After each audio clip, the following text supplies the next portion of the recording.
მეორედ მოსვლის შესახებ სხვადასხვა ხალხში განსხვავებული წარმოდგენებია გავრცელებული. აპოკალიფსის შესახებ საუბარია ბიბლიაში, კერძოდ ახალი აღთქმის წიგნში. გამოცხადება წინასწარმეტყველობითი წიგნია, რომელიც 7 ბეჭდითაა დაბეჭდილი. უფალი იოანე ღვთისმეტყველს ყველა გამოცხადების მნიშვნელობას დეტალურად უხსნის.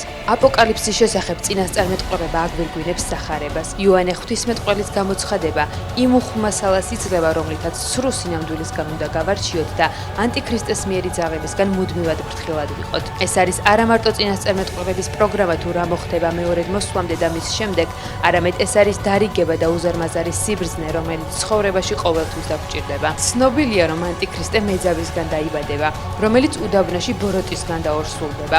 მას თხის სახე ექნება. ამის შემდეგ აფიშირებული იქნება ანტიქრისტეს მომხიბვლელობა, სიბრძნე, კონფლიქტების მოგვარების უნარი.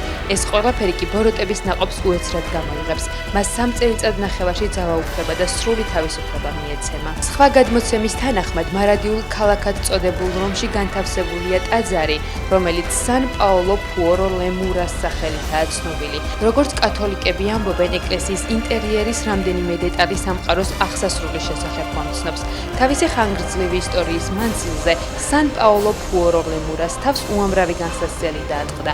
ხანძარი, მიწისძვრა, მეხის დაცემა, სარკინოზების მიერ გაძარცვა და სხვა. თუმცა ეკლესიას თავდაპირველი სახე მაინც არ დაუკარგავს და იგი დღესაც თავისი ბრწყინვალებით აოცებს მნახველს. ბაზილიკის კედლების ერთ სიმეტრიულ მწკრივზე ფანჯრების დაბლა, განთავსებულია ნიშნები, რომლებშიც რომის პაპების პორტრეტებია გამოსახული.